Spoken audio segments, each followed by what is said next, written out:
empezar a entrar propiamente al contenido del texto, vamos a comenzar a partir de la página 27, el capítulo 1, la cosmovisión integral de Pavel Florensky, ¿no? Entonces, lo primero que nos preguntamos junto con el autor de este libro es, bueno, ¿quién era Padre Pavel? ¿Y cuál es la causa del gran atractivo de su figura? Entonces, lo primero, digamos, en lo que nos vamos a concentrar es precisamente en este aspecto, digamos, biográfico, ¿no? En este énfasis biográfico. ¿Quién era Padre Pavel? Y después vamos a tratar de ir desarrollando cuál es la causa del gran atractivo de su figura. Entonces, vamos a comenzar, en primer lugar, por hacer un esbozo muy general de la biografía de Pavel Florensky. Entonces, Pavel Alexandrovich Florensky nace el 9 de enero de 1882 en Evlaj, que es una localidad del actual Azerbaiyán, ¿no? Su padre era ingeniero ruso, su madre descendía de una antigua familia de intelectuales armenios. Entonces, su infancia básicamente la va a transcurrir en Tbilisi, capital de Georgia, en donde la familia se establece en el otoño de 1882. Este matrimonio va a entregar al mundo 7 hijos. Entonces, dentro de estos 7 hijos aparecerá precisamente Pavel Florensky. Ahora, vale destacar lo siguiente, como lo menciona el padre López Sáez en el segundo párrafo de la página 28. Dice, la evolución personal de algunos de los pensadores religiosos rusos de principios del siglo XX presenta un rasgo común característico, algo así como una impronta generacional. ¿En qué consiste, digamos, este paso característico? En que es el paso por una crisis juvenil en la fe, motivada por el impacto de las ciencias naturales dentro del ambiente materialista y positivista de la cultura rusa pre-revolucionaria. Entonces, aquí también, pues Pavel Florensky finalmente va a estar movido por esta impronta generacional, ¿no? El impacto que han generado las ciencias naturales, cuyo entorno favorece bastante precisamente el desarrollo de dichas ciencias. ¿Por qué? Porque es un entorno prerrevolucionario fuertemente influido por el positivismo que había dado o que había encauzado Augusto Comte en Francia a partir del siglo XIX, y por lo tanto también esta inclinación marcadamente materialista e incluso podríamos decir duramente materialista, que compaginaba por un lado con el positivismo científico de Augusto Comte, incluso dentro de la realidad social, y con el desarrollo teórico de Marx. Ahora, lo que es fundamental aquí es darnos cuenta cómo esta crisis juvenil, no lo dice como 6 renglones abajo, a veces transcurría a través de un tormentoso proceso de búsqueda de la verdad. Entonces, uno de los rasgos que podemos destacar es que la búsqueda de la verdad se convierte en un proceso, y además es un proceso, vamos a decirlo así, tormentoso. De tal manera que uno de los principales rasgos que definen y configuran la figura de Pavel Florensky es la búsqueda de la verdad.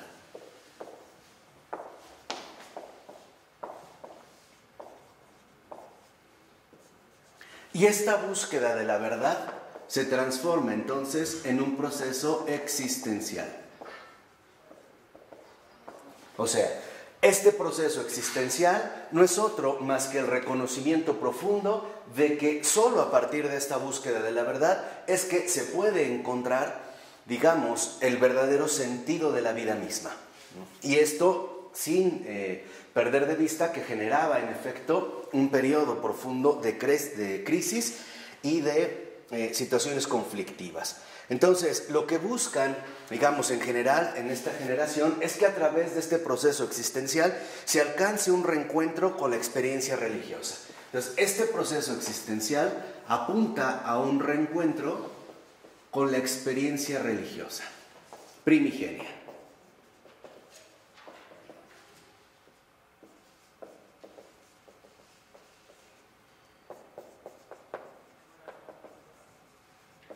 Y Pavel Florensky, lo mismo que sus contemporáneos, se va a ver inmerso precisamente en este ímpetu generacional. O sea, el hecho de reaccionar de una o de otra manera ante este entorno materialista positivista que parecía anular por completo la posibilidad de una experiencia religiosa. Entonces, Pavel Florensky, ¿no?, también lo mismo que muchos de sus contemporáneos, se pone en contacto con esta búsqueda de la verdad, la asume como un compromiso total de vida, ¿no? Así podríamos definir este proceso existencial, como un compromiso total de vida.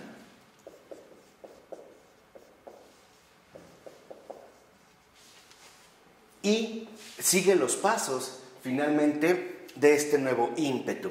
De tal manera que lo que vemos es lo que menciona en los 4 últimos renglones de este párrafo, que este reencuentro que conmociona la vida les aporta a estos buscadores de la verdad un lenguaje nuevo y les hace tomar una postura definida frente a la cultura dominante.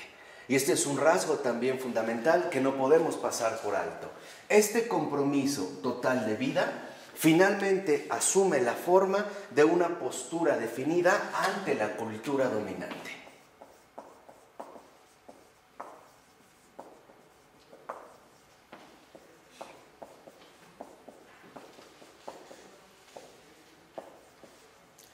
¿Por qué destacar precisamente este hecho del compromiso total de vida que se define básicamente como esta postura ante la cultura dominante? Porque justo debido a esta búsqueda de la verdad, Florensky, lo mismo que muchísimos de sus contemporáneos, muchísimos de sus compatriotas, pagarán un alto precio precisamente por dar este paso.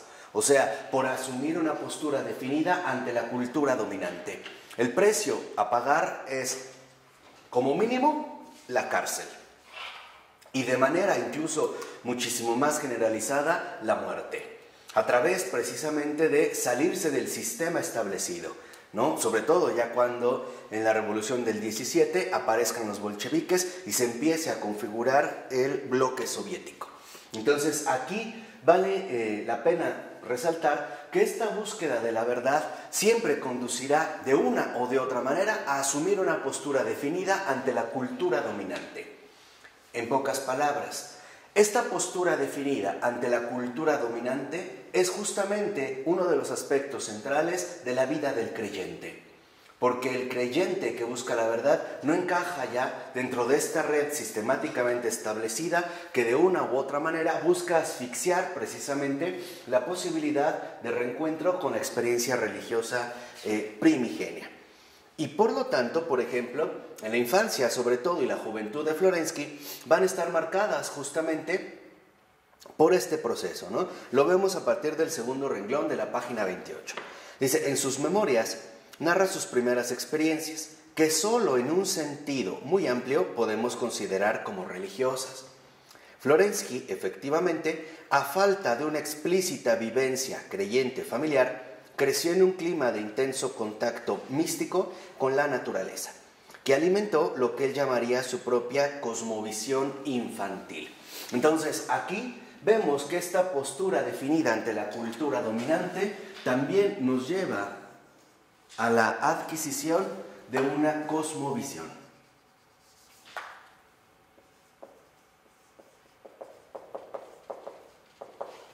O sea, un modo particular de contemplar al mundo. Que ayer en la introducción ya vimos cómo precisamente esta contemplación nos eleva a un orden superior de la razón. Entonces, Florensky en este sentido va adquiriendo desde niño esto que él llamará su cosmovisión infantil. ¿Qué significa esta cosmovisión infantil? Que para Florensky, al menos durante los primeros años de su vida, su gran maestra de enseñanza es propiamente la naturaleza. No es la religión, porque su padre finalmente era también un positivista, y no era, digamos, como la cultura religiosa familiar, que no la había realmente, la que va a tener un impacto en él, sino la naturaleza. Esta naturaleza que también, de cierta manera, había ya sido exaltada por los románticos del siglo XIX, ¿no? Precisamente al buscar salir de esta cultura dominante positivista, encontraban a través de la naturaleza una experiencia mística. Y por mística habría que entender en este sentido una liberación del entorno opresivo, ¿no? Sentían justamente en la naturaleza esta especie de voz que se podía incluso llegar a confundir en cierta medida con una experiencia religiosa. Dice en ese sentido Florensky que la naturaleza despertaba desde su más tierna infancia su plena curiosidad, ¿no? Se sentía como muy atraído, digamos, hacia la naturaleza, pero no era a través, digamos, de una visión científica, sino que en pocas palabras, a través de la naturaleza, Florensky intuía el otro mundo, ¿no? Entonces, aquí es donde él ya se empieza a insertar en este proceso existencial. Esta cosmovisión, ¿no?, revela el otro mundo. Lo pongo con mayúscula para hacer nada más un énfasis de distinción entre el mundo visible, natural, y el mundo invisible que parece estar presente e incluso encarnado en esta misma naturaleza, ¿no? Revela el otro mundo, el mundo invisible. Aunque Florensky, siendo niño, no tiene en realidad todavía muy claro de qué se trata. De tal manera que entonces, precisamente, los primeros intereses intelectuales de Florensky se van a dirigir primero a las matemáticas, la física y las ciencias naturales. ¿Por qué? Porque es el entorno, ¿no?, en el cual él se está desarrollando. Entonces, este interés profundo, esta cosmovisión infantil que se empieza a despertar en él, lo lleva a dirigir sus intereses personales hacia las matemáticas, la física y las ciencias naturales, pero siempre lleno de una enorme pasión por las cuestiones filosóficas. Entonces, para Florensky, digamos, siempre había una sed de integralidad. O sea, Florensky siente, digamos, a través de esta cosmovisión, o se despierta en él una sed de totalidad. Y esta sed de totalidad, Florensky la va a tratar de saciar, al menos en un primer momento, a través del estudio o de un campo intelectual excesivamente amplio. Digo excesivamente amplio porque prácticamente no hay como un área de estudio en el cual Florensky no haya siquiera pasado, ¿no?, de alguna manera. O sea, trata finalmente de captar esta totalidad que empieza a intuir, a la que se empieza a sentir apegado y empieza a tratar de acercarse a ella a través de la amplia gama de los saberes, de los conocimientos. Lo vemos en el tercer renglón de la 29, que dice el texto: un primer paso en su evolución se cumplió en 1899. Año marcado por una crisis espiritual. Entonces, vean la fecha, 1899, justo el último año del siglo XIX, ¿no? O sea, es como decir que también Florensky nace con el nuevo siglo que está anunciándose. ¿Por qué? Porque había comenzado en 1899 su ansiosa búsqueda de la verdad. En pocas palabras, tenía entonces 17 años. Ven, a la edad de los 17 años ya siente ahora sí Florensky de manera como más clara esta ansiedad, ¿no? Esta ansiedad que lo lleva a buscar la verdad. Y esto a su vez lo va a llevar a una escisión. O sea, lo primero que aprendemos entonces de la infancia de Florensky es que esta sed de totalidad involucrará o traerá consigo un conflicto. ¿Por qué un conflicto? De hecho, podríamos decir que este es el primer martirio de Florensky.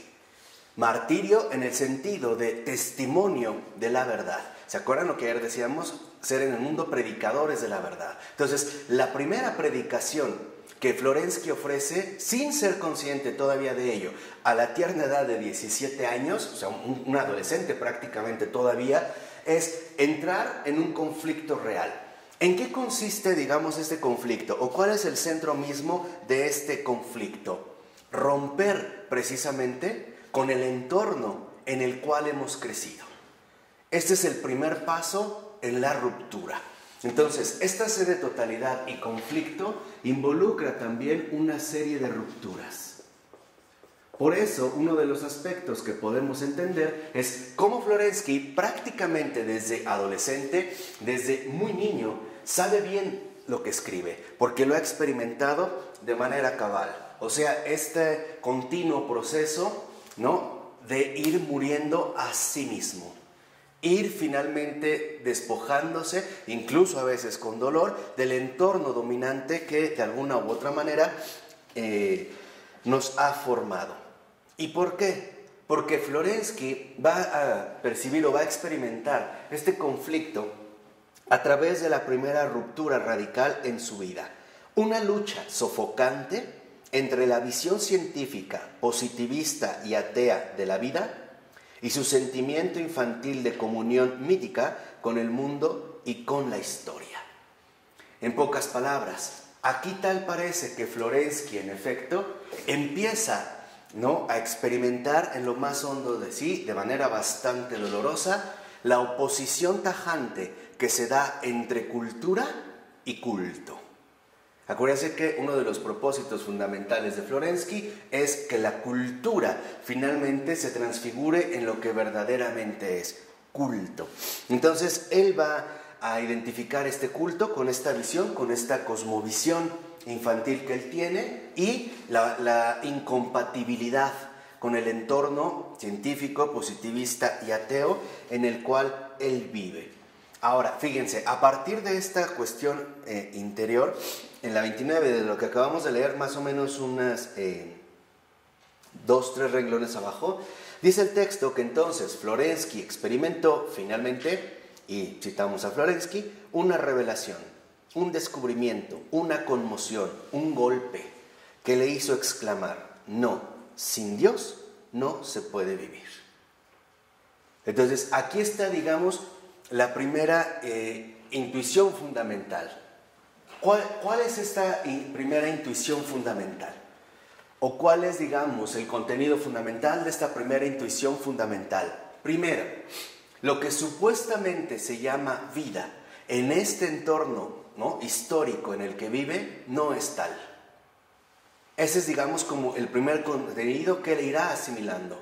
Segundo, que en realidad, cuando se hable de vida, solo se puede hablar de vida en tanto esta vida nos conduzca de manera directa a la verdad.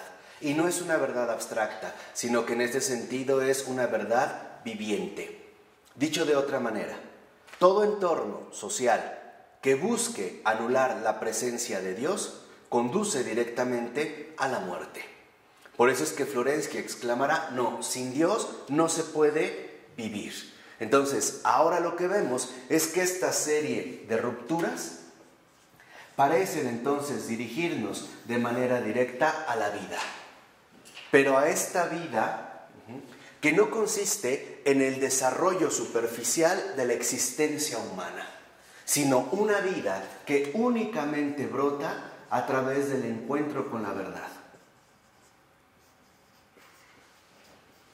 Y esta verdad es Dios, al menos en este primer paso.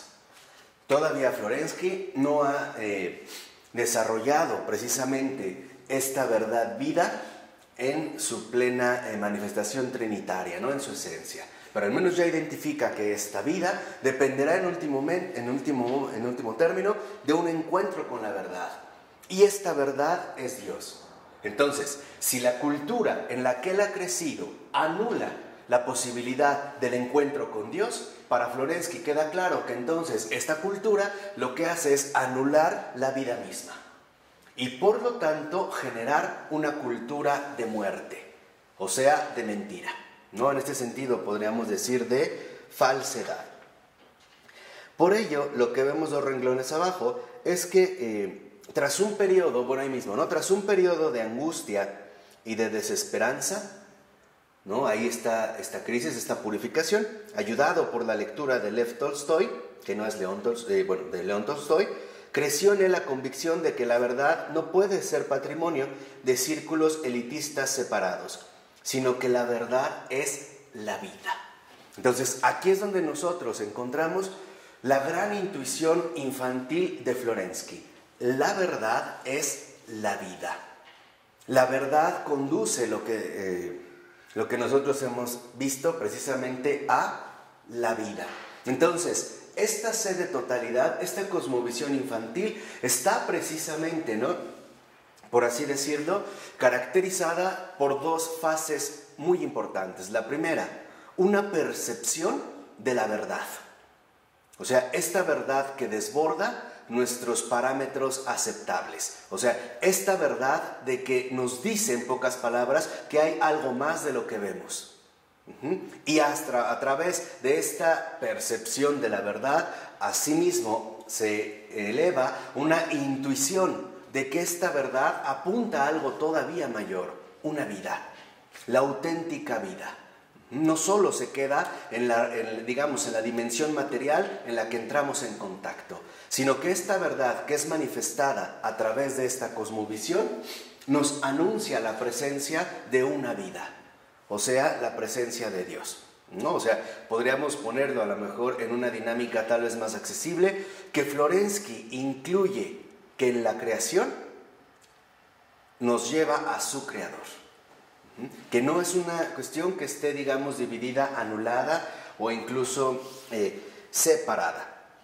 Por ello, lo que vemos es que esta intuición marcará muy profundamente tanto sus búsquedas posteriores como el estilo de su cosmovisión, centrada, fíjense, en la fidelidad y el amor a lo que es universalmente humano.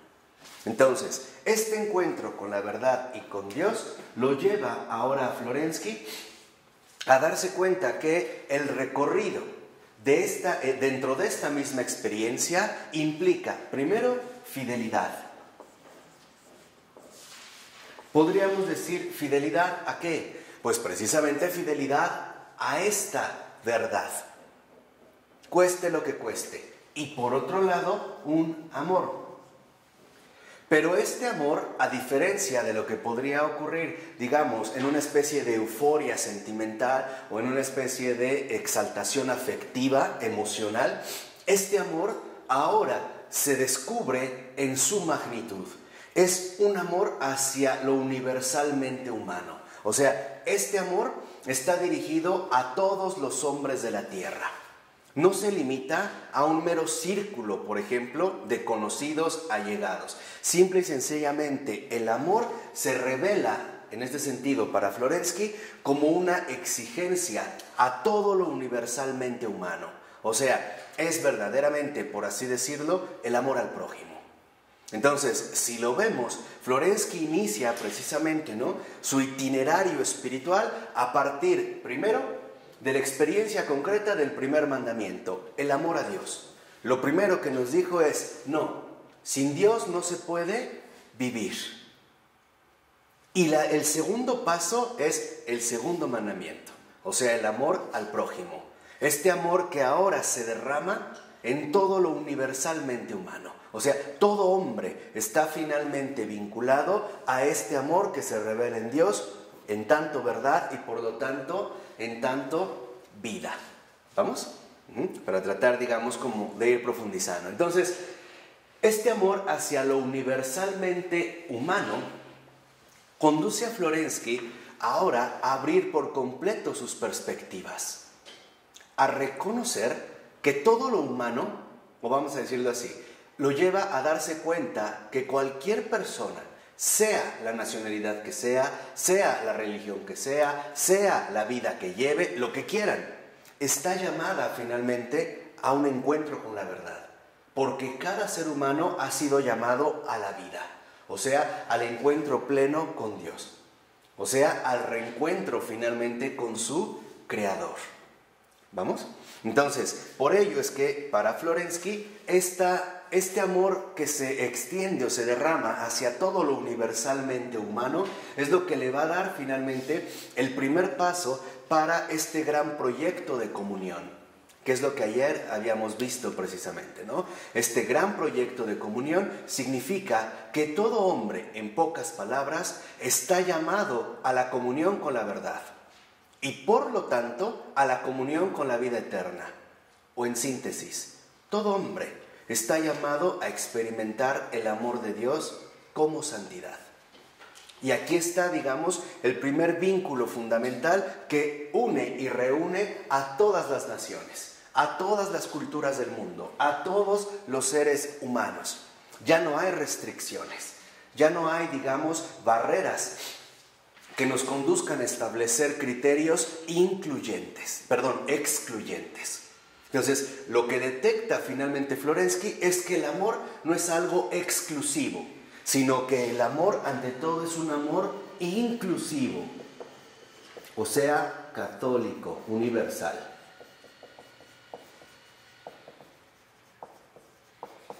Entonces vemos cómo nuestro gran Batiushka, el Santo Padre Pavel Florensky, nos muestra cómo la experiencia fundamental de lo católico, lo puse en su término griego, ¿no?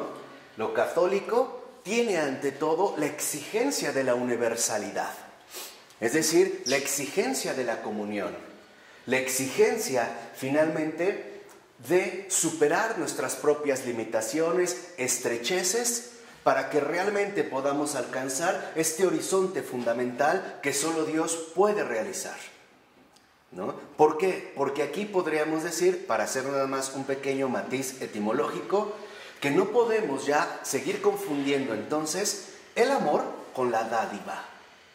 La dádiva es un gesto humanamente generoso, ¿no? O sea, la dádiva es dar lo que está a mi alcance, eso es ser dadivoso, ¿no? Por ejemplo, te doy mi chamarra, o te doy, no sé, de comer, o te doy un poco de tiempo, ¿me explico? O te doy mi compañía mientras estás enfermo. Esa es una dádiva y no está mal, pero no hay que confundirlo con el amor. ¿Por qué? Porque también Florensky, y eso es lo que nos está compartiendo ya desde niño, es que el amor involucra romper todo criterio humano. Eso es el amor.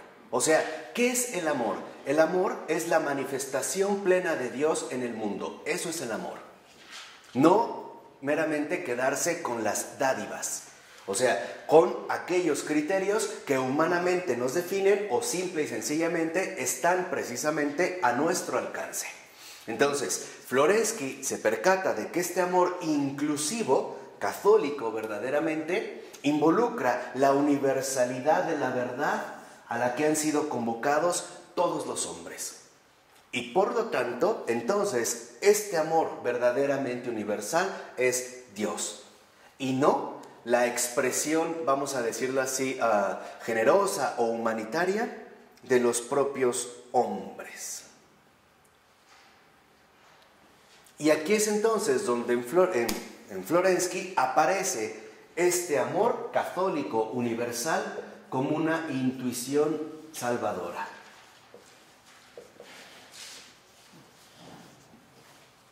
Ya Jesús nos había dicho en el Evangelio que la voluntad del Padre es que todos los hombres se salven. Bueno, es esta intuición la que ahora se hace vida en Pavel Florensky. Intuye claramente que en efecto este amor inclusivo no es otro más que la voluntad del Padre, una intuición salvadora que lleva, ¿no?, a dirigirse, o que conduce finalmente a dirigirse a todos los hombres para que se reencuentren finalmente con la verdad y por tanto con la vida eterna. ¿Qué dice Florensky al respecto? Dice Florensky, es la cita que inicia: la solución para este conflicto desgarrador, ¿no?, entre el entorno en el que vive y esta intuición que se ha apoderado de él, dice, vino de donde yo nunca habría esperado que viniese. Su origen fue el escepticismo de mi padre en relación con las enseñanzas y las convicciones de los hombres. Escepticismo del que él estaba totalmente impregnado y que me había alimentado desde mi infancia. Dice Florensky, la verdad es la vida. Me repetía yo muchas veces al día. ¿Qué quiere decir? Que lo va interiorizando. Es algo que hay que interiorizar. Dice, es imposible vivir sin verdad. Sin verdad no es posible ninguna existencia humana. Entonces, en este primer sentido, esta intuición salvadora es una intuición que en efecto va nuevamente marcada por la luz de la verdad. Porque como intuía en este sentido Florensky, sin verdad no es posible ninguna existencia humana. Entonces, para Florensky queda claro que existir solo es real en base a la vivencia profunda de la verdad. o sea, a la experiencia viviente de la verdad. Si no estamos en esta verdad, o sea, si no estamos realmente en la única verdad, entonces, dirá Florensky, no es posible la existencia humana. Dice Florensky, esto estaba claro como el sol, pero el pensamiento se quedaba en estas afirmaciones y otras semejantes, topando cada vez con un escollo insuperable. Un día de pronto me planteé por mí mismo la pregunta, ¿y qué pasa con ellos?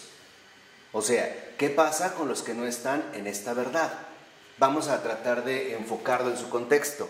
¿Qué pasa con los grandes defensores y promotores de la cultura positivista materialista atea? ¿Qué pasa con ellos? ¿No? ¿Qué pasa con los que al parecer están en otro lado? Y dice, y con esta pregunta el muro fue derribado. Dice Florensky, ¿qué sucede con ellos? Con todos aquellos que existen ahora sobre la tierra, con los que han vivido antes que yo.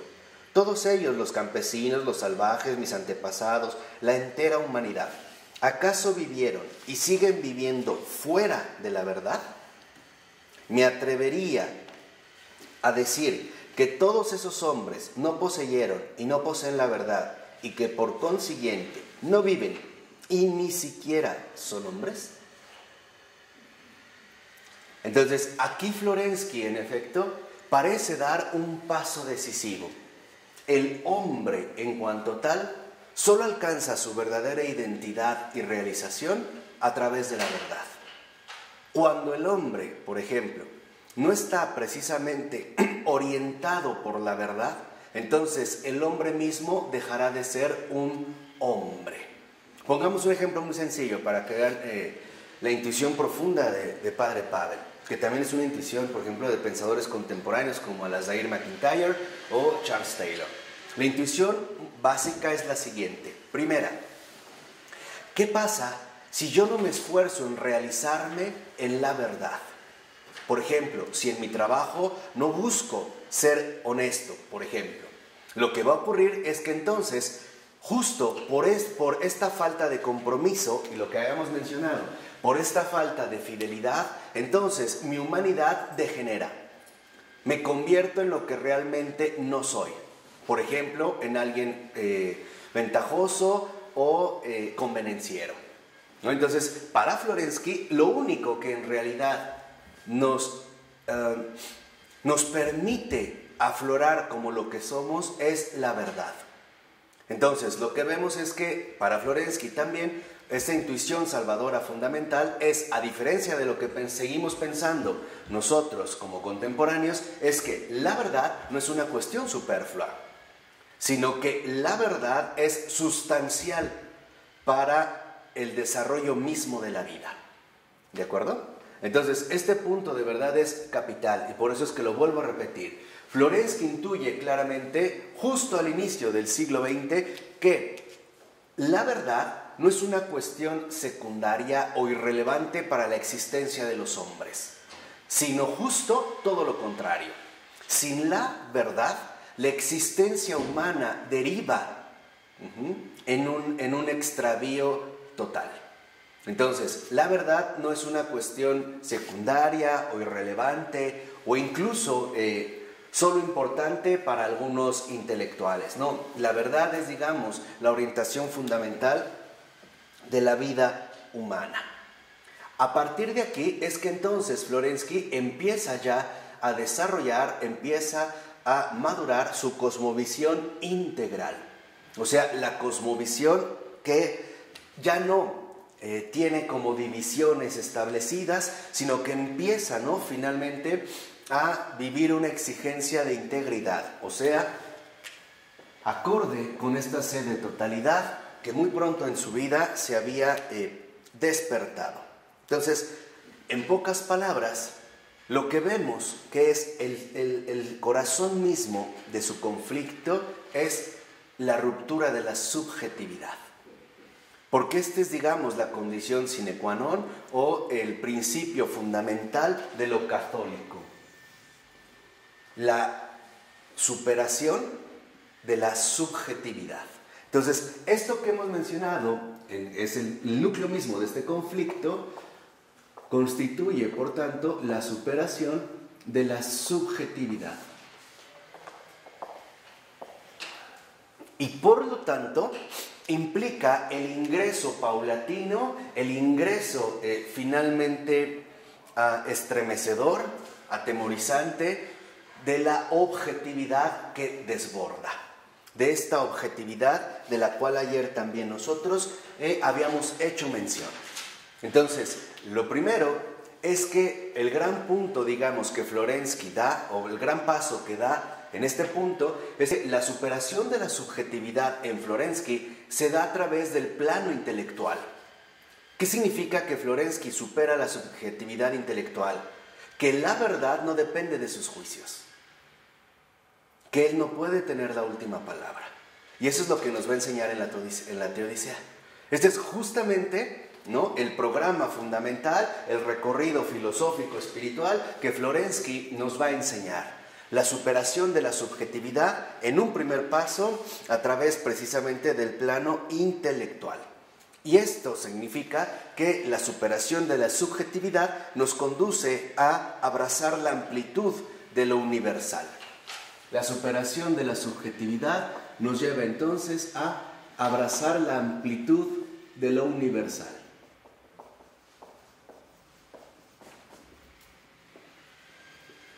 O sea, este abrazar la amplitud de lo universal es justamente lo que habíamos mencionado hace un momento, es entrar a participar del auténtico espíritu católico.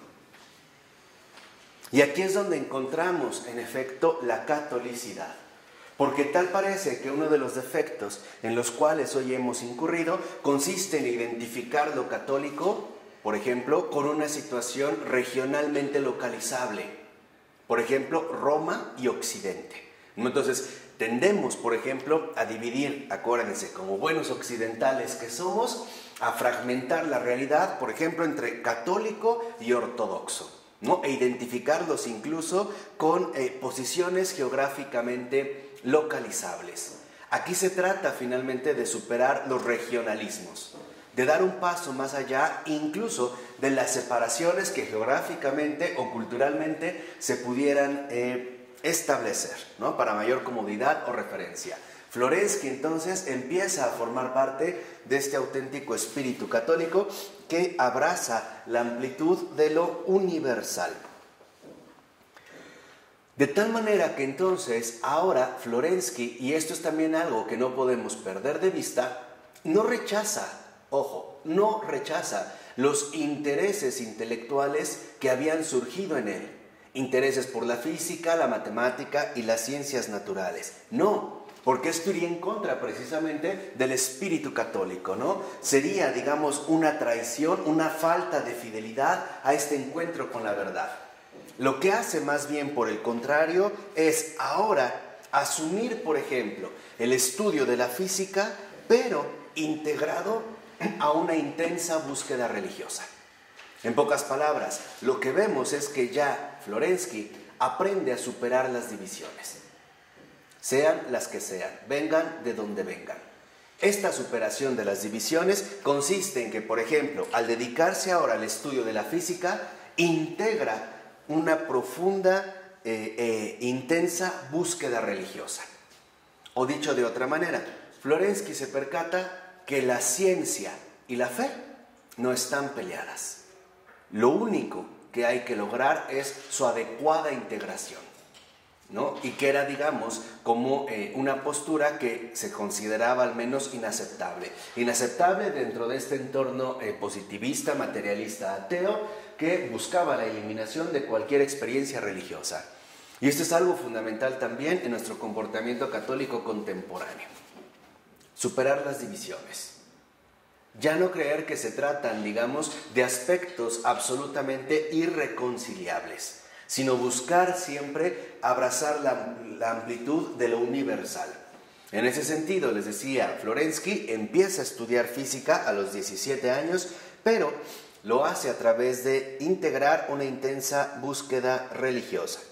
¿Esto a qué lo lleva? Lo vemos en los 5 últimos renglones de esta página 30 del primer párrafo, que a sus 17 años percibe con claridad la limitación de la física como instrumento para alcanzar un conocimiento profundo de la realidad. Y nace en él la exigencia de construir una visión filosófica del mundo sobre bases matemáticas. Entonces, lo que vemos es que Florensky no anula, ¿no?, los elementos que tenemos para la comprensión de la realidad. No los anula, sino que los agota. Lo que vemos, y esto es muy importante y es lo que les iba a decir, es que Florensky no rechaza, sino que más bien agota. Y eso es algo que en efecto el católico está llamado a realizar. Y Florensky lo aprendió de su maestro San Pablo: examinadlo todo y quedaos con lo mejor. De tal manera que entonces no entremos de antemano con rechazos injustificados. Florensky no a partir de ello dijo: las ciencias no sirven para nada, o las ciencias naturales no sirven para nada. No, encuentra que en efecto tienen una función, pero que en último término no nos dan lo que prometen. Entonces Florensky no rechaza, sino que agota. Lleva, vamos a decirlo así, a la física hasta el grado donde la física se muestra ya insuficiente. Y entonces pasará ahora a la filosofía vinculada profundamente con las matemáticas, sin perder de vista, por ejemplo, que de entre 1900 y 1904 estudia en la Facultad de Física y Matemáticas en la Universidad de Moscú. Pero también empezará a desarrollar sus primeras afinidades literarias y religiosas, ¿no?, sus primeros trabajos científicos y sus primeras publicaciones. ¿Y quién va a marcar en este sentido el espíritu de Florensky en este desarrollo intelectual? El profesor Nikolai Bugayev, ¿no? Y Bugayev le va a comunicar las claves matemáticas de su concepción del mundo, centrada precisamente en la teoría de la discontinuidad y la aritmología. O sea, lo que va adquiriendo en este sentido Florensky es precisamente el afán de alcanzar una concepción del mundo integral. Entonces, esta concepción del mundo integral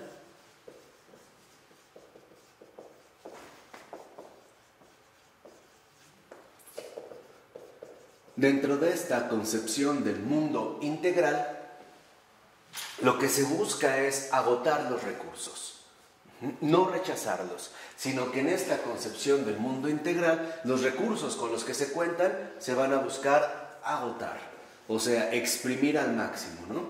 Agotar los recursos, por ejemplo, la física, la biología, etcétera, e ir alcanzando cada vez más un nivel superior dentro de esta misma comprensión. De tal forma que también en este tiempo va a compaginar sus estudios de matemáticas con estudios de historia y de filología, además de añadir también cursos de psicología. Y Florensky, ante todo, va a desarrollar ya desde entonces una intensa labor autodidacta. En esta intensa labor autodidacta, Florensky, por ejemplo, se va a prácticamente especializar, a profundizar muchísimo en el estudio de las lenguas clásicas y la investigación de la historia de la filosofía. Además de que entablará una gran amistad con el hijo de Bugayev, este matemático que lo había introducido dentro de las matemáticas, pero vinculadas con una concepción del mundo, el escritor, narrador y poeta, teórico del simbolismo, André Bieli. André Bieli es también un escritor ruso bastante interesante, bastante sugerente, que afortunadamente podemos leer sus principales obras ya en español. Es una trilogía y el primero, si mal no recuerdo, se llama San Petersburgo, el segundo se llama La Paloma de Plata y por último aparece Yo, André Kotiayev. Entonces esa es como la trilogía fundamental donde este amigo de Florensky, André Bieli, desarrollará su narrativa, ¿no? Y en esta obra de André Bieli, él lo desarrolla a la manera de un tríptico, tratando precisamente de mostrar en un primer lado Occidente, a través de Petersburgo, en el segundo, La Paloma de Plata, Oriente, y en Yo, Andrei Katayev, precisamente la síntesis, vamos a decirlo así, de estos dos mundos. Entonces, esto va a ser un impacto fundamental en Florensky porque encuentra que el simbolismo, ¿no?, esta concepción del mundo integral que lo lleva a agotar los recursos pero no rechazar, también va a estar muy involucrada con el simbolismo. Porque el simbolismo nos invita a ir más allá, a reconocer que en pocas palabras el símbolo, y esta es una de las claves fundamentales del pensamiento de Florensky, el símbolo siempre es algo más grande que sí mismo, ¿no? El símbolo es aquello que apunta hacia una realidad superior, hacia una realidad mayor. Por ello lo vemos también que en este sentido, al aplicarse, ya vimos en todos estos ámbitos, ¿no?, intelectuales, filología, psicología, historia, filosofía, física, matemáticas y demás, literatura, poesía, etc., lo vemos al inicio de la 31, el joven estudiante llevó entonces a la Universidad de Moscú una amplia gama de intereses que le condujeron a través de nuevas crisis. Fíjense, vuelve a entrar unas nuevas crisis. ¿Cuál es la raíz de estas crisis? La insuficiencia de los recursos con los que cuenta. Pareciera que esta sed de la verdad no se colma, no se agota, ¿no? Pareciera que en realidad lo que le ofrecen es como únicamente una especie de alivio pasajero. Encuentra en la física elementos, pero que no agotan esta sed fundamental. O sea, que el simbolismo, en este sentido, vinculado con lo que mencionamos, este ir más allá, es una invitación a acceder a la verdad. Y este acceso es lo que tal parece que sus estudios científicos juveniles no logran finalmente satisfacerle. Entonces, esto, por ejemplo, a través de estas nuevas crisis, lo van a llevar del fisicismo, o sea, de la física positivista, al racionalismo matemático. Entonces, si lo ven, pareciera que entonces Florensky comienza por lo empírico, aquí hay una clave fundamental de comprensión, o sea, por lo inmediato, lo que la física le ofrece, se eleva a lo intelectual, al racionalismo matemático, se va como de alguna manera librando, ¿no?, de la impresión material, que sería lo más palpable que tenemos, para pasar al racionalismo matemático, y finalmente da un paso decisivo que lo conduce al seno de la Iglesia ortodoxa, histórica y real. Entonces, si lo vemos, fíjense, el propio itinerario, ¿no?, y esto también es un detalle fundamental que nosotros podemos asumir, es que ir más allá, en el caso de Florensky, significa ir como subiendo, ir avanzando, comenzando por lo empírico, la física, o sea, la naturaleza,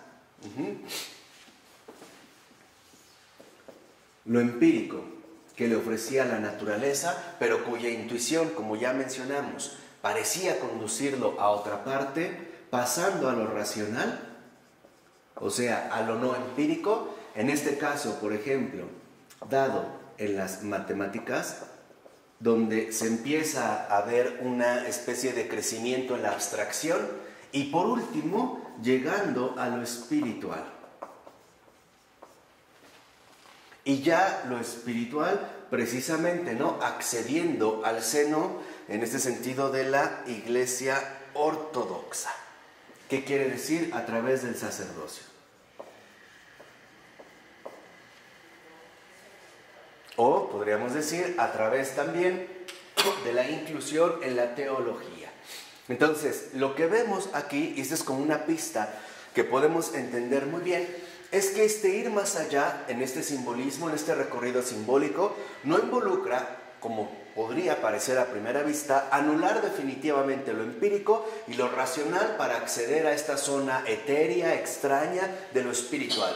No, significa en este sentido conjugar ambos, elevándolos a su manifestación superior, en este caso lo espiritual.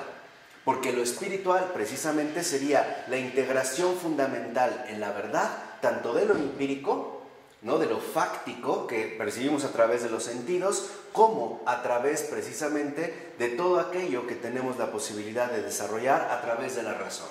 Entonces, lo espiritual no anula ni lo uno ni lo otro. Simple y sencillamente los configura a ambos en una unidad superior. Y esto sería lo espiritual, una unidad superior. Una unidad superior donde, vuelvo a repetir, lo empírico y lo racional han alcanzado finalmente una transfiguración fundamental. De tal manera que entonces, en la época, estamos igual, ¿no? En la página 31, como 5 renglones de que ha empezado el párrafo. En la época sucesiva a 1899, como estudiante de matemáticas en Moscú, consciente ya de que la verdad puede ser solo Dios, las motivaciones de su estudio eran, como él mismo indica, y dice Florensky, el interés por la gente sencilla, con un conocimiento integral del mundo, y después el interés por la religión. De tal manera que solo al final de sus estudios universitarios descubrió Florensky por experiencia personal la realidad de la Iglesia. ¿Qué es lo que digamos? Aquí es un aspecto central, cómo este crecimiento que lo ha llevado a profundizar y agotar las posibilidades mismas de lo empírico, ¿no? O sea, de los sentidos, a lo racional, y darse cuenta también que esto es un crecimiento, pero que no agota finalmente la integridad de lo real. Y el paso definitivo a lo espiritual lo conduce a entrar en contacto entonces con esta realidad misma de la Iglesia, ¿no? Esta unidad superior, o sea, la realidad. Florensky ahora la capta de manera plena en la Iglesia. ¿Por qué? Porque la Iglesia es precisamente, como lo dirá muchos años después, esta realidad fundamental donde lo empírico y lo racional, o sea, lo visible y lo invisible, están presentes de una manera plena, de una manera concreta, de una manera espiritual. Entonces, aquí lo que vemos es que Florensky descubre en la Iglesia el símbolo por excelencia. O sea, la unidad fundamental de lo visible y lo invisible.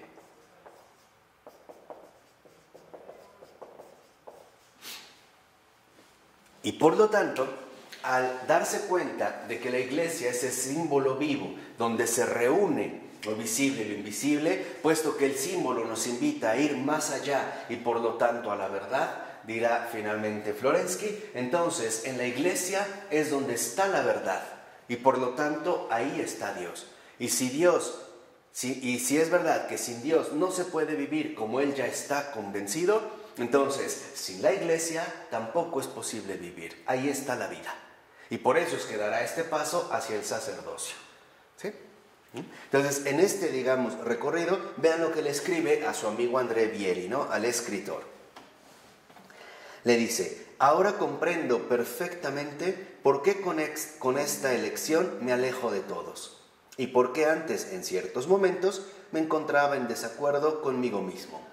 Anteriormente, me aproximaba a la Iglesia de otra manera, mirándola objetivamente como un niño mira a la madre cuando se separa de su organismo, o sea, con extrañeza, ¿no? Se ve con extrañeza. Y en aquellos momentos veía en ella miles de defectos, una gruesa corteza bajo la cual para mí no había más que unos símbolos vacíos de contenido. No sé de qué manera, interprétalo como quieras, pero de algún modo entré, contra mi voluntad, en una relación subjetiva con el pueblo y al mismo tiempo con la Iglesia que es amada por el pueblo. De un momento a otro me he encontrado metido en todos sus huecos y me he puesto de parte de los defectos. Fíjense, lo que encuentra finalmente aquí Florensky es una experiencia, digamos, muy parecida a la que tuviera en su momento San Agustín. ¿Por qué? Porque para San Agustín lo que en un primer momento le resultaba inaceptable, aún después de su conversión de la realidad cristiana, era la Iglesia. Porque en la Iglesia lo que él veía era solamente el aspecto visible, la plebe, lo más bajo de la sociedad, incluso de una sociedad inaceptable o llena de defectos, que de cierta manera es lo que hoy en día mucha gente sigue percibiendo, ¿no? Vemos en la iglesia como una especie de cueva de ladrones donde se reúne lo peor de la humanidad, ¿no? Los pederastas, los corruptos, los hipócritas, o sea, todos nosotros, ¿no? Entonces, dice, si la iglesia fuera de otra manera, yo estaría ahí, ¿no? Pero nos quedamos como a distancia. Lo mismo que es normal para cualquier persona, lo mismo para Florensky que San Agustín. Pero esta iglesia, que es un símbolo, en Florensky se convierte ahora en un símbolo viviente, que lo invita, y por eso le dice Florensky, porque se da cuenta que es una cuestión de gracia, cuando le dice, no sé cómo, interprétalo como quieras, le dice a su amigo André Bieli, pero pasé ahora a ponerme del lado de los defectos. ¿Qué quiere decir? Que Florensky ha crecido. Florensky finalmente ha ido más allá. Ha pasado de lo visible en un primer momento a lo invisible que también está palpitando de esta manera, ¿no? Ahí, de manera conjunta, justo a partir de una experiencia de unidad superior. O sea, Florensky ya no se queda en sus propios juicios y tampoco se echa para atrás ante lo que ve, sino que más bien capta la profundidad de lo que ahí se está dando. Por eso es ponerse de parte de los defectos. San Agustín tardó más. En el caso de San Agustín, a pesar de haber sido ordenado presbítero, seguía teniendo como estas resistencias, porque ¿qué esperaba encontrar en la iglesia de Dios? Yo creo que ángeles y santos, ¿no? Pero se dio cuenta que no, que encontraba gente tan común y corriente como él. De hecho, el paso decisivo en San Agustín para ir más allá, lo obtendrá solamente a partir de que sea obispo. A partir de ahí sí, entenderá cuál es el papel fundamental de la iglesia. A partir de ahí experimentará literalmente este amor inclusivo. Este amor fundamental que, como lo vimos hace un momento, conlleva a abrazar lo humanamente, a abrazar lo universalmente humano. A darse cuenta que los criterios que nosotros establecemos son erróneos. Son erróneos porque son limitados, por eso, no porque estén infundados. Y esto es como un matiz fundamental de captar. No es que nuestros juicios sean erróneos por infundados, no. Simple y sencillamente porque nos detenemos únicamente ante lo que vemos. Y por lo tanto, ante nuestros criterios subjetivos. Entonces, lo que vemos es que Florensky, ¿no?, capta a la iglesia en tanto símbolo viviente a partir, otra vez, como había ocurrido en el ámbito intelectual, a partir precisamente de la superación de esta subjetividad limitada. Y dice, ante mí se ha abierto la vida, una vida que quizá lucha por su supervivencia y apenas tiene pulsación, pero que es de cualquier modo una vida. Y vean lo que dice en el último renglón de esta cita de la 31, Florensky, se ha revelado sin ninguna duda su alma santa. O sea, lo que se le ha revelado a Florensky en la iglesia es su alma santa. ¿Qué quiere decir? Esta presencia, ¿no?, extraña, escandalosa de Dios con todos estos pecadores. Está viendo ahora por Florensky, está experimentando el alma santa de la iglesia, o sea, su aspecto realmente invisible, su gracia. Y esto, en efecto, lo lleva a asumir a la iglesia como el símbolo viviente, o sea, como la manifestación perfecta de la verdad en el mundo y, por lo tanto, de la vida. Sí, dice ahí a continuación, en aquel momento comprendí que ya nunca abandonaría aquel lugar donde había visto todo esto. No lo abandonaré porque no creo en una generatio espontánea espiritual. No creo en la existencia de un mecanismo de la iglesia. O sea, ahora Florensky ha percibido que la iglesia no es un mecanismo, un corporativismo. Como dicho sea de paso, hoy es una de las tentaciones que afronta la iglesia contemporánea. No, se ha dado cuenta de que es un alma santa, una realidad viviente que supera cualquier posibilidad físico de existencia, ¿no? O sea, que la iglesia, en pocas palabras, no se reduce a lo meramente físico, o sea, a lo que vemos, percibimos o consideramos.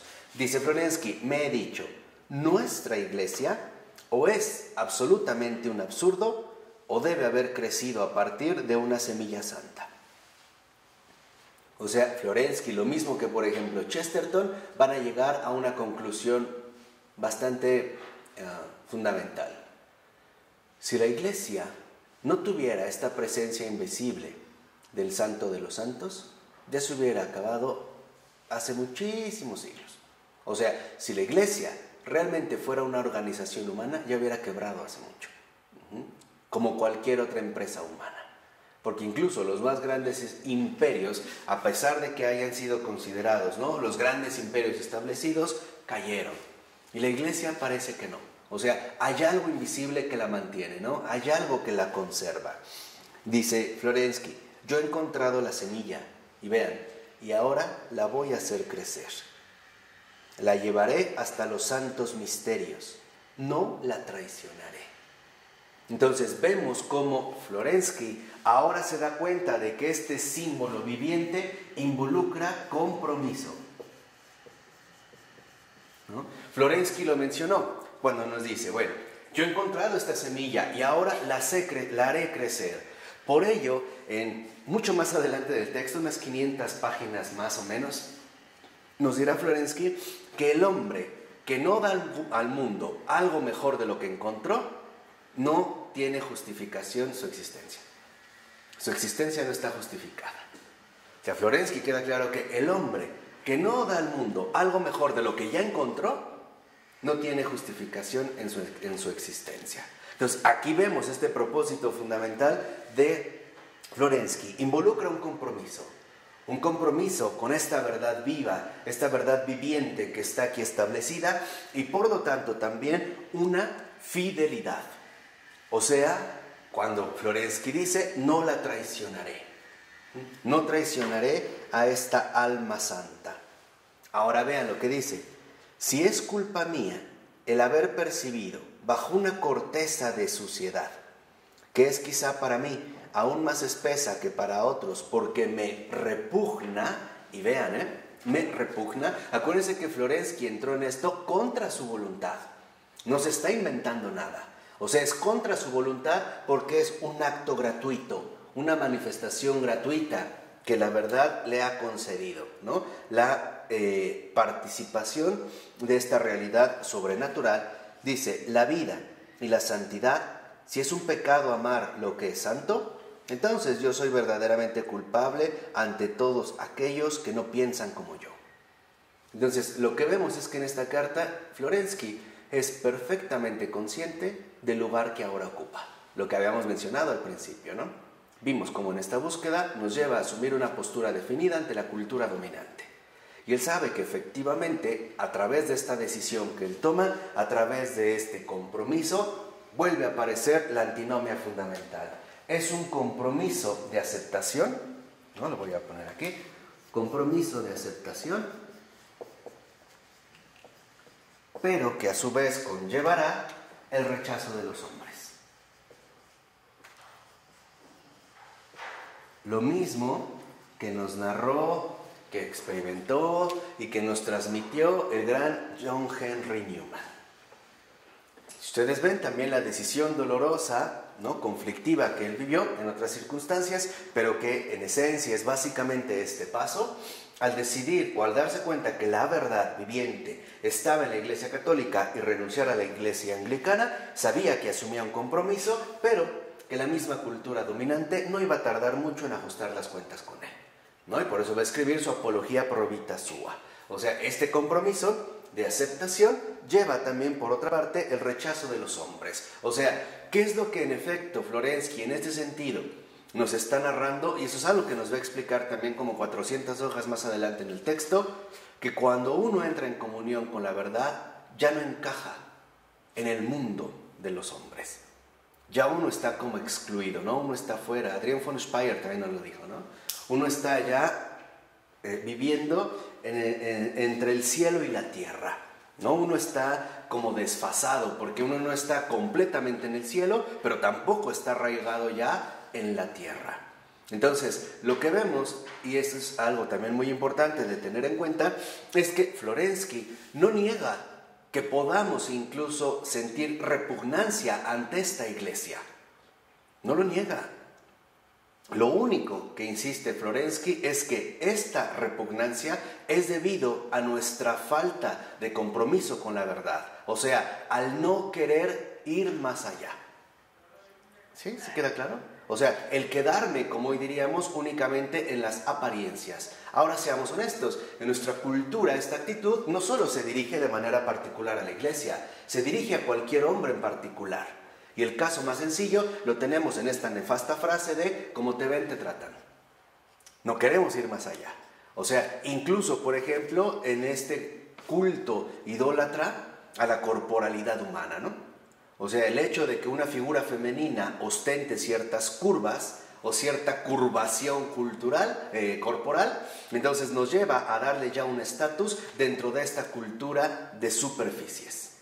Entonces, es lo que está mencionando Florensky. O sea, lo que nos está diciendo es que algo nos repugne dentro de la iglesia o de la humanidad, etcétera, no es debido a otra cosa, o se debe básicamente a nuestra incapacidad para querer ir más allá. O sea, para nuestra falta de valor para tomar una decisión concreta y desafiante. Porque sabemos que cuando uno se toma en serio la verdad, el mundo ha declarado una guerra sin tregua. Y esto es cierto. Tú intenta, por ejemplo, ¿no? Yo ayer lo vi, para que vean que es un caso común. Ayer lo vi con un taxista que anda ahorita trabajando así porque él es auditor. Y simple y sencillamente lo corrieron de grandes empresas, que ahorita prefiero no mencionar, ni valdría la pena, porque él buscó un compromiso en la verdad. O sea, llegaba y decía, mira, aquí hay fraudes, aquí hay tal, y entonces me dijo el nombre, es que no, ¿saben el que está arriba, el contralor fiscal, creo, ¿no? Le dijo, ok, sí, vamos a tomar cartas en el asunto, y a la semana lo despidieron. Entró a otra empresa más grande y ocurrió lo mismo. Y empresas tanto gubernamentales como particulares, y en todo encontró lo mismo. O sea, aquí entonces hay dos factores muy importantes. Primero, vencer las resistencias propias. Porque lo que en realidad nos impide ir más allá es nuestra propia subjetividad aferrada.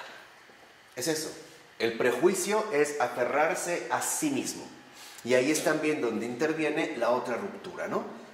La superación gradual del sí mismo. O, como en su momento le llamará Florensky, la superación fundamental de la aceidad.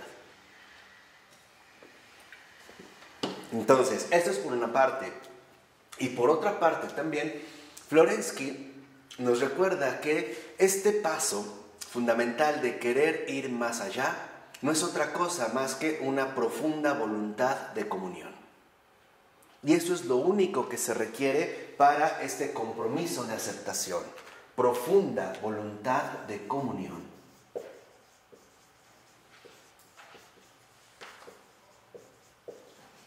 Ustedes van a ver cómo incluso esto que estamos detallando en este perfil biográfico de Florensky es lo que Florensky madurará, escribirá, transmitirá y enseñará a todos, al mundo entero.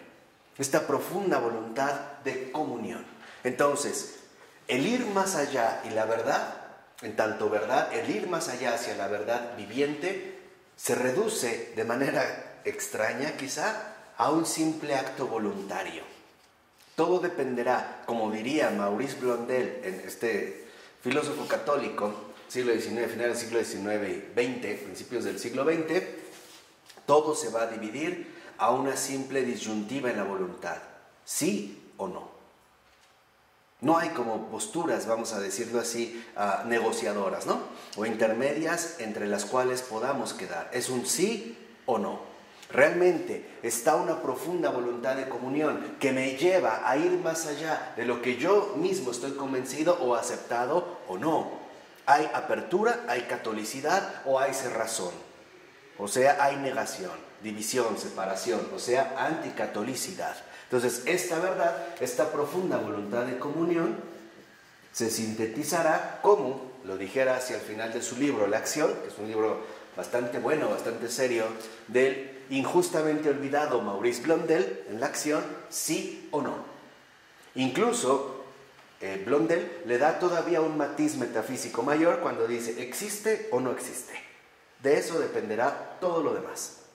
Aquí es cuando entramos en esta disyuntiva fundamental, ¿no? El hecho de participar o entrar a esta profunda voluntad de comunión. Por ello, lo que vemos es que al iniciar... por cierto, esta misma voluntad de comunión es lo que vemos que motiva, por ejemplo, también a John Henry Newman, a dar el paso decisivo. Porque él, si algo quiere, es la verdad, esté donde esté. Y cuando se da cuenta que no está donde él sí está, que no está en el lugar al que él pertenece, sabe que esto lo va a conducir en último término a un profundo exilio. Y este exilio no va a ser sencillo de abordar. Pero, en este sentido, John Henry Newman se mantiene fiel. Sigue viviendo esta fidelidad. Así que también aquí tenemos un mensaje fundamental para nuestros tiempos. No temer a optar por la verdad. No temer o no tener miedo por seguir la verdad. Porque, dicho sea de paso, ese es uno de los grandes engaños de nuestro sistema contemporáneo. Hacernos creer que simple y sencillamente vivir en la verdad es algo imposible, inaceptable, ridículo. ¿Cuánta gente dice que el mundo, por ejemplo, es tan corrupto que una de dos, o le entras o le entras? Que de otra manera no vas a poder salir adelante. Ese es un mecanismo psicológico. Ese es el único propósito que tienen estos mecanismos psicológicos es el desánimo. Es el mantenernos callados, sumisos y ciegamente obedientes ante lo que ellos proponen, ¿no? Entonces, alguien dice, es que no es posible ser un abogado justo. Bueno, ya cuando decimos eso, ya estamos vencidos. Hemos sido derrotados. Entonces, la pregunta, en la disyuntiva, sí o no, de antemano parece que la única opción es el ¿qué? El no, ¿no? Hoy, de hecho, el mayor impacto psicológico que vivimos es hacernos creer falsamente que no es posible vivir de otro modo. Ese es el peor mecanismo que hoy nos domina, es no es posible vivir de otro modo. ¿Quieres obtener un ascenso en tu trabajo, ser conductora de un programa de televisión? Ya sabes lo que tienes que hacer. Ya lo sabemos, ¿no? Ustedes son muy decentes, no me atrevo a usar palabras altisonantes, pero ya sabes lo que tienes que hacer, ¿no? Bajarte los pantalones, por decirlo sutilmente.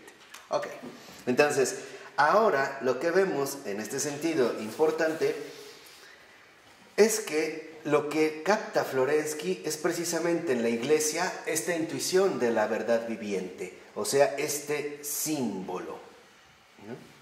Y esto es lo que él va a ir madurando poco a poco.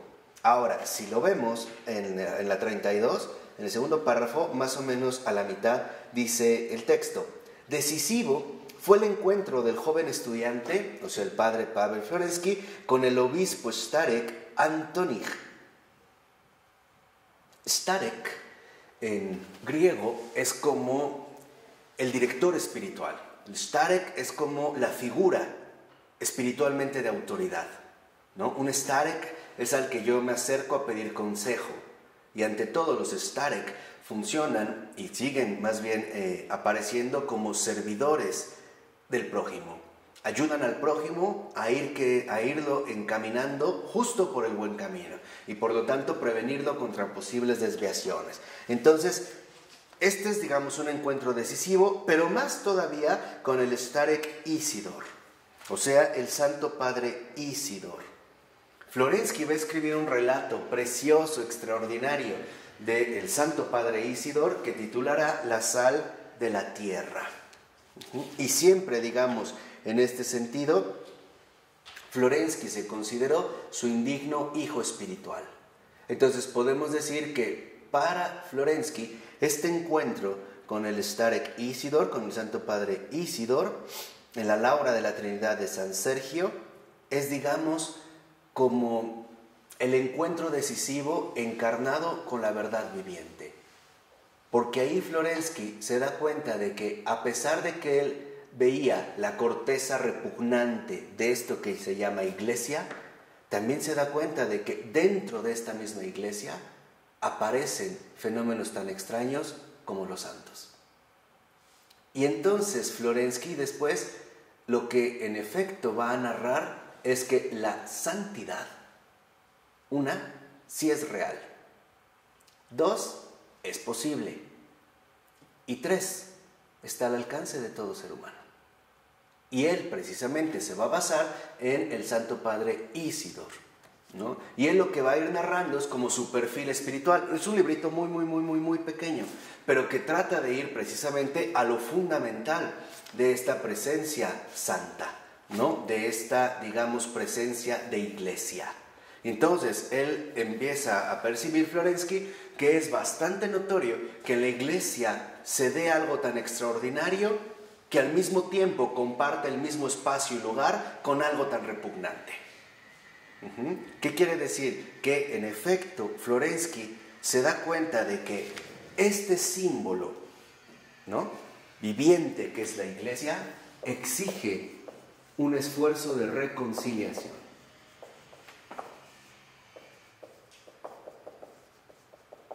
Y este esfuerzo de reconciliación no es otro más que una elevación integral de nuestra mente y corazón.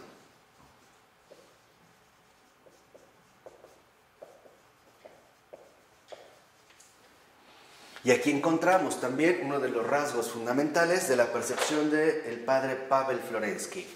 La iglesia nos invita a crecer, a salir de nosotros mismos, a romper nuestras percepciones limitadas, y nos invita siempre, nos exige siempre entrar en comunión con esta verdad que transfigura lo que nosotros pensamos, sentimos y decimos.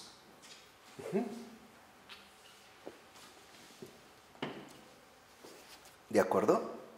Entonces, ¿qué es lo que en pocas palabras encuentra Florensky en la iglesia? Una patria espiritual. Eso es lo que encuentra. Se da cuenta de que en efecto la iglesia es una patria espiritual. Es el hogar del alma. Y creo que al menos ahora podemos entender bien el porqué. Por ello lo que vemos, si lo ven, en la 33, al iniciar ambos starsi, ¿no? Starsi está en plural. El primero, docto teólogo, el Starek Antoni, el obispo Starek Antoni. Y el segundo, el Santo Padre Isidor, simple monje, que destacaba por su extrema sencillez, confirmaron en Florensky los dos rasgos que delinearán su búsqueda intelectual. Primero, erudición científica, o sea, preparación intelectual de altura. Entonces, para Florensky, por ejemplo, este simbolismo involucra en efecto una preparación, formación intelectual de altura, potente, ¿no?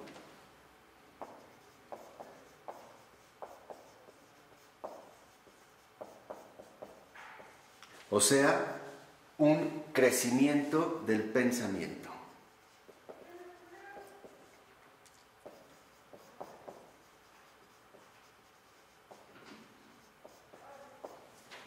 O sea, emplear de manera plena la potencia intelectual, poner en marcha nuestra capacidad racional.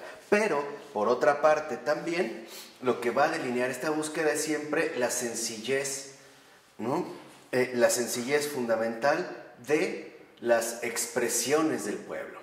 O sea, esta preparación, formación intelectual de altura, como crecimiento del pensamiento, también exige a su vez la contraparte, sencillez de vida.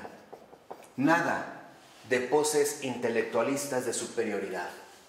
Nada de dejarse arrastrar por la tentación, finalmente muy presente en el caso de los intelectuales, de los pensantes, de la soberbia intelectual. Entonces, lo que vemos es justo lo que habíamos mencionado también en nuestra presentación inicial. Se requiere, y esto es fundamental, lo vuelvo a repetir, para el desarrollo de la vida espiritual, grandeza de espíritu, ¿no? Preparación, formación, dedicación, estudio, crecimiento, intelecto, inteligencia, grandeza de espíritu, pero también grandeza de espíritu de grandeza y espíritu de humildad, sencillez de vida. Darnos cuenta que si la dedicación al estudio es fundamental, es solo, ¿no?, en este sentido, en referencia a la gente que nos rodea. Es un servicio, no un ornamento. Entonces, para Florensky, incluso la figura misma del intelectual necesita adquirir sus perfiles concretos. El intelectual no es el sabiondo que está por encima de las masas vulgares. No, simple y sencillamente, el intelectual lo que hace es estar al servicio, ¿no?, de los demás, y sin perder de vista que es esta sencillez de vida la que le recuerda siempre el lugar al que él corresponde. Hay una especie como de complementación, ¿no?, que habíamos mencionado ayer, un enriquecimiento mutuo entre ambos aspectos. Y para Florensky, en este sentido, vemos cómo en efecto ahí está la escuela de la verdad viviente. O sea, para Florensky el simbolismo, ¿no?, en este sentido, dado a partir de estos dos aspectos, estudio, vamos a decirlo así, y oración, ¿no?, inteligencia y sencillez, ¿no?, potencia y humildad, representarán la escuela de la verdad viviente.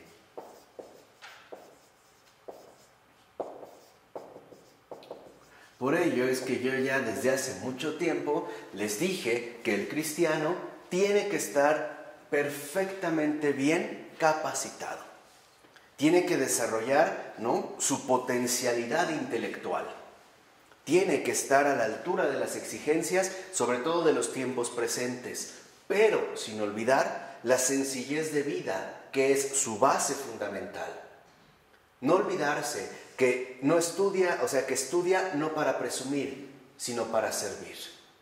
Por eso, en pocas palabras, el estudio para Florensky tiene un propósito fundamental, el servicio, o sea, el servicio a las almas. Estudio es beneficio de almas. Y esto también nos puede dar a nosotros un rasgo fundamental de lo que hacemos a través de este apostolado, ¿no?, del cumplimiento de esta misión. El estudio es en beneficio de las almas. Y por eso la sencillez de vida, como del Santo Padre Isidoro en tanto monje, representa la gran escuela de la verdad viviente, ¿no? Gran inteligencia y gran humildad. Ambas son absolutamente necesarias. Para que vean, por ejemplo, una de las enseñanzas del Santo Padre Isidoro, que es un santo, de verdad recen, van a ver. En una ocasión llegó como un príncipe a verlo, ¿no?, en su choza, en el bosque. Entonces él estaba ahí, llegan a verlo y le llevan 2 mermeladas súper finas de frutas aromáticas, especiales, ¿no?, muy buenas. Entonces el Padre Isidoro las recibe y le dice: muchas gracias, hijo. Entonces voltea, tenía como una tablita, las destapa, saca como un platón, echa una y echa la otra. Y la empieza a revolver. Entonces el que se las llevó: no, padre, ¿pero qué hizo? ¿No ve que las va a echar a perder? Y voltea, lo ve, y ahí estaba Florensky, porque él lo relató. Y le dice: no te preocupes, no todo tiene que ser tan perfecto. Ahí está el punto. La humildad. En el centro, la humildad. Darnos cuenta que para nosotros, humanamente, a veces las cosas deben estar exactamente bien hechas, perfectamente bien hechas. Y nos muestra que la libertad de espíritu no se queda atorada con criterios humanamente restringidos, exigencias muchas veces que oprimen la libertad del hombre, ¿no? Entonces, esta simple respuesta del Padre Isidoro, así, de esa manera tan sencilla, ¿no? No te preocupes, no todo tiene que ser siempre tan perfecto, nos recuerda el camino de la verdad viviente. El camino de la verdad viviente no se trata de alcanzar una perfección impecable, no es esto. Se trata más bien de avanzar con sencillez en el camino difícil de la vida, reconociendo que tenemos debilidades, es verdad, que tenemos muchísimas caídas y recaídas, es verdad, pero reconociendo también que contamos siempre con el auxilio divino que no nos traiciona, que no nos defrauda y que no nos abandona.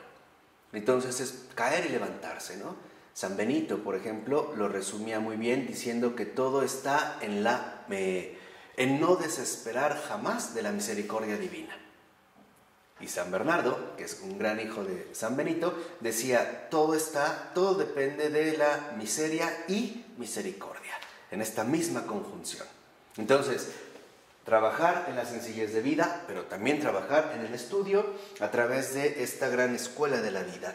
Si lo vemos, Florensky dice, al iniciar la siguiente cita de la 33, dice Florensky, la Iglesia Ortodoxa rusa ha estado siempre agraciada con la presencia de los santos starsi, los ascetas, hombres piadosos, a los cuales se dirigía el pueblo en busca de bendiciones, ayuda en la oración, consejos. Esta tradición permanece viva todavía hoy. En los santos starsi, el pueblo ve una fuente de la que brota la verdad misma. Y es precisamente esta, la verdad viviente, a la que tiende el cristianismo ortodoxo. Entonces, vean también cómo lo mismo que nosotros, digamos, romanos, solo para hacer esta distinción, ¿no? Ya superemos las fronteras, a lo que se dirige finalmente Florensky es a reconocer que el verdadero cristianismo ortodoxo está ante todo basado en la presencia de los santos, de estos testimonios de la verdad viviente, lo mismo que nosotros. Por ejemplo, en un pequeño escrito muy hermoso de Benedicto XVI, Joseph Ratzinger, que se llama La Iglesia, él decía, es que la verdadera iglesia son los santos. Ahí está el rostro de esta iglesia. Ahí está. O sea, esto es lo que habíamos dicho, la comunidad, ¿no? Este hecho de que Jesús quiere hacer suyas todas las culturas. Y dice, el moralismo y el juridicismo no han encontrado nunca particulares simpatías. ¿Qué es el moralismo? El hecho de suponer que basta con intentar comportarse bien en la vida, cumplir con el deber. Y el juridicismo, cumplir con la ley, ¿no? Volverse un pleno legalista. Como hay quienes en efecto ostentan, como cristianos, que se apegan estrictamente a la ley, ¿no? Otra vez, restringiéndose a las prescripciones humanas, ¿no? A lo que la ley establece o bien al cumplimiento humano del deber. Dice, ciertamente el pueblo ruso ama los libros, respeta las leyes y cumple los mandamientos, pero todo esto no es la fuente misma de la verdad. La persona misma del Starek es precisamente esta fuente, la verdad viviente misma. A través del Starek, Dios habla a los hombres.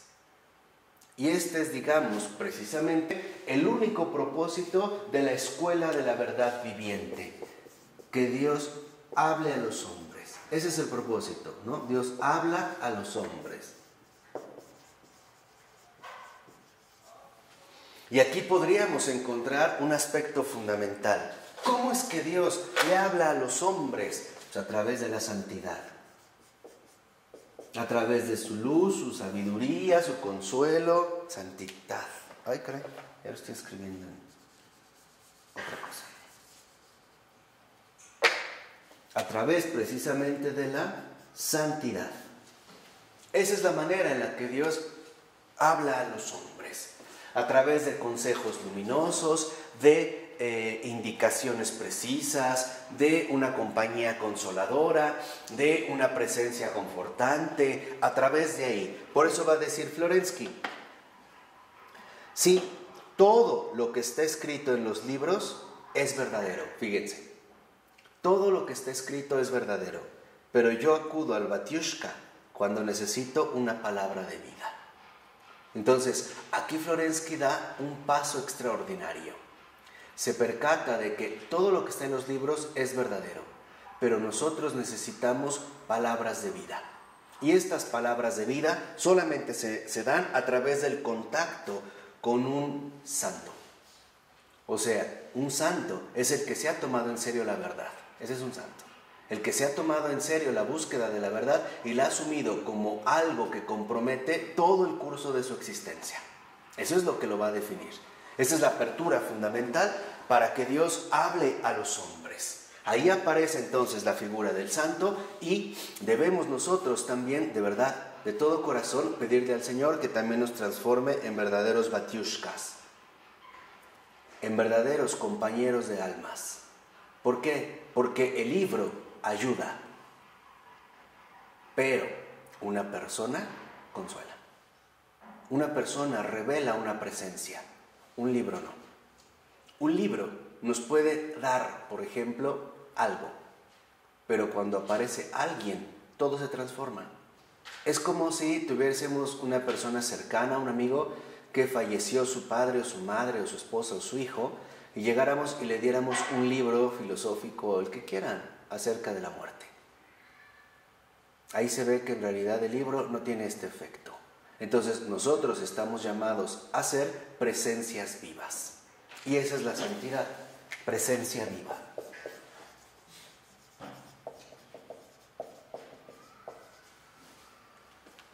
Pidamos pues también ahora al Santo Padre Pavel, pidámosle al Santo Padre Isidor, a todos los Starek rusos, los conozcamos o no, a todos los santos rusos, que nos ayuden también a que nosotros encontremos estos batiushkas y que también nosotros seamos batiushkas de los demás.